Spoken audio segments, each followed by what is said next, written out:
these people have put our life in danger. Um,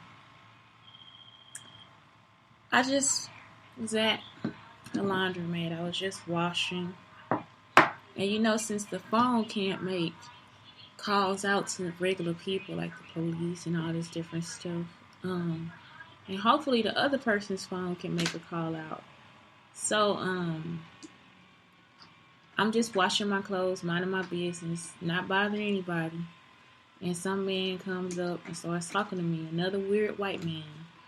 I was looking at the man because I was like, let me see if if he has the same build as the other guys.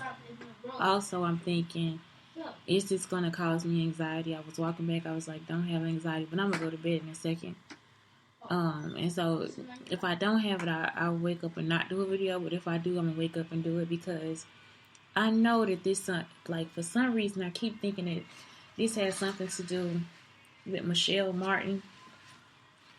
Who else I looked up yesterday? I think I looked up Michelle Martin and somebody else. And they don't, people, they get to a point in their life where they think that everything belongs to them. And I'm pretty sure it's because of the letters on their chest. Because they have AKA or something on there. Also, the guy that was Aaron Milam, he was an alpha too. And he was a real gossip too. And so, I associate, it's like, I think he was a homosexual. He just was like trying to cover up being a homosexual. I don't care about who is homosexual, who not homosexual. A lot of people put a lot of weight on it, especially during my situation. That's why I bring up the sexuality part, because that's something that everybody would come back to. There was 2 things I would do in my classroom, 2 things that kids could not say. That was gay and ghetto. Everything else they could say. So, gay was happy and ghetto it wasn't from us. Like, we are not the ghetto. Jewish people came from ghettos, you see, because it was like a square cul-de-sac, and they were like, it was like the brick was around it and kids would play in the middle of the yard. So,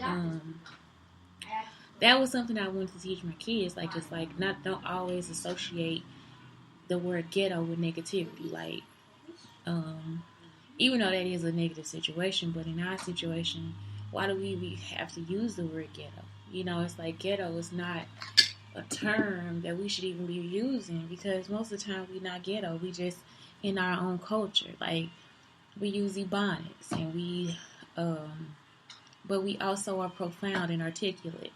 We will invent shit in our house to, when stuff breaks, but at least we fixed it. You know what I'm saying? We sweep the carpet, but at least one day we're going to have a vacuum.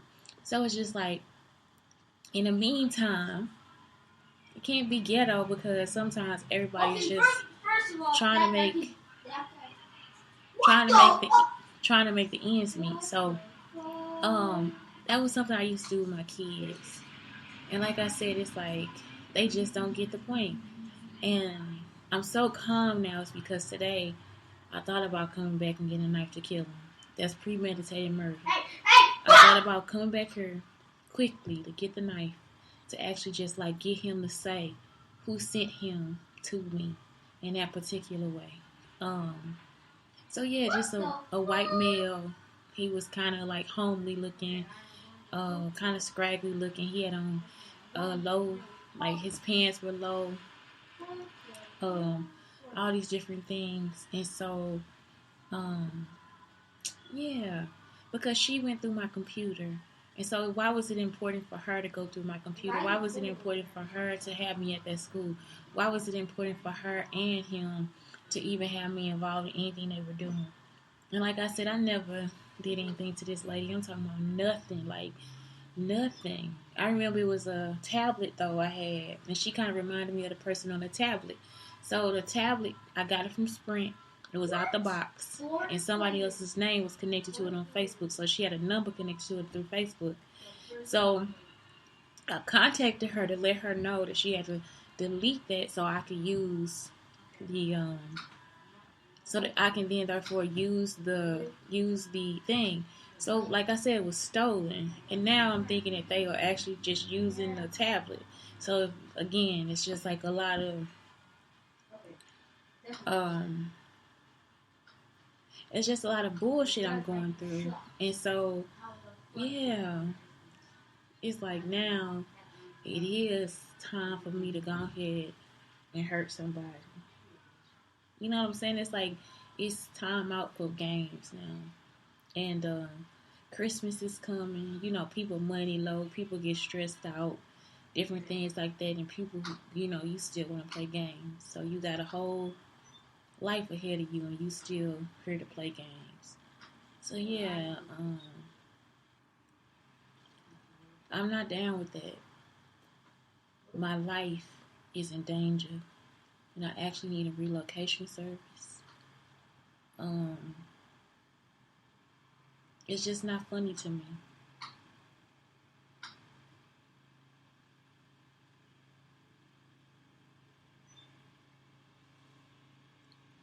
Oh yeah, who was it? Joel McCombs. I feel like in some way he connected to something too. He was abusive, very abusive older man. Um, that inevitably probably had other older men working. He was working for other older men so that they can make the videos or do whatever the hell they want to do. So when one party doesn't understand the other party, or if one party doesn't get the whole story, then you have people coming for you that never should have came for you before. You know, he did steal my song and gave it to Erykah Badu. I'm not lying about that either. Um, I remember he said it's gonna put you on. You gotta do this first so you can get put on. How long I need to get put on before I get paid? I think that they are maybe in cahoots or something. Maybe they doing something where they, doing whatever they gotta do off of me. I feel trapped. I feel kidnapped. I feel uneased. Um, it's a lot. I don't talk to them. Most of these people are not my friends because they'll create a situation so that they can say that I was upset with them or I did something to them or, it just wasn't the right friendship or something like that. And again, me and my son don't do anything. We just pretty much just stand there. And people start to accuse us after they look into their phones and they'll just keep and trying to fuss and cuss us out.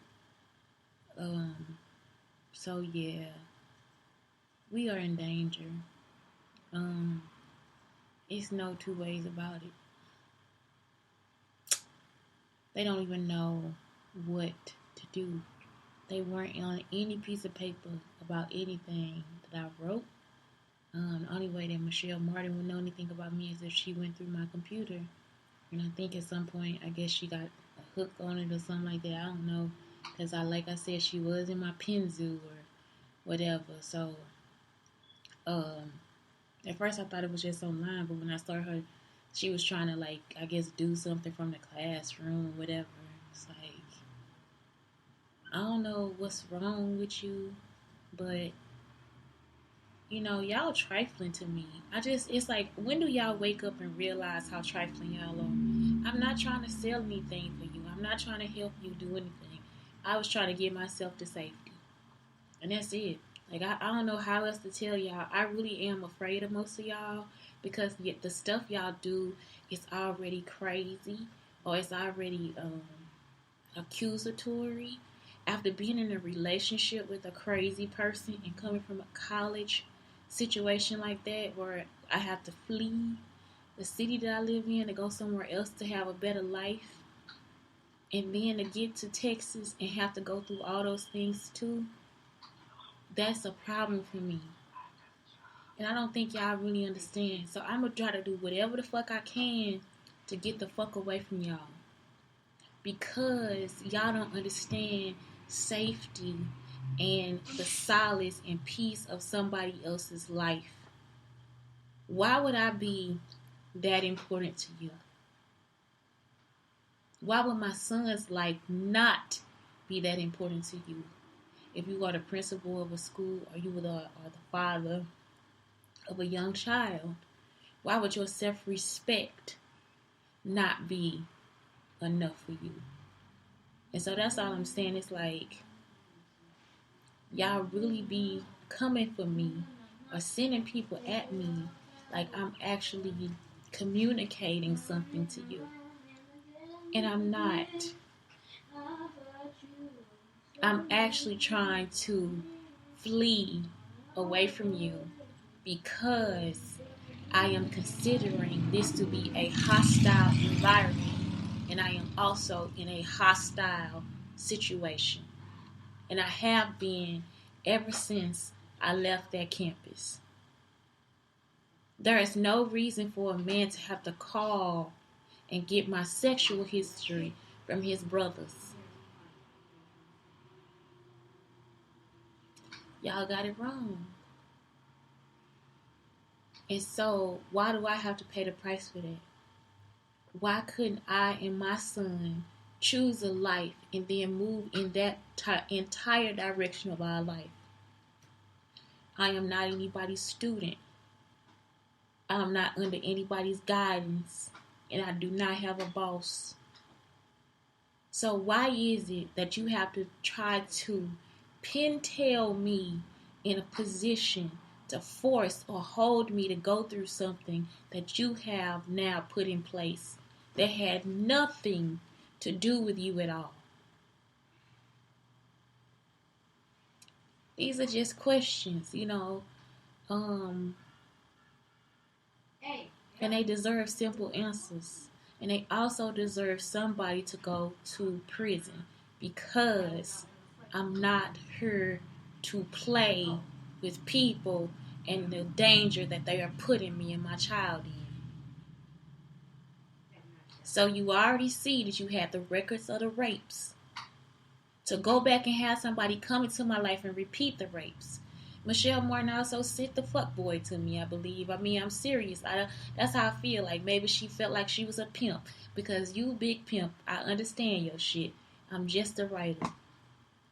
That's all I am. And because of jealousy, y'all will find so many fucking ways to look at that writing and flip it, smack it, and do whatever the fuck you want to do to put me into a position of what you think came from that writing. When really it's about you and your environment and how the fuck you grew up. Because first off, why would you take it? Why would you go through it? Why would you change it? Why would it be anything that would concern you if I've never been in your life? I've never had a childhood with you. I've never had dinner with you. I never had a snack with you, bitch. So what the fuck is wrong?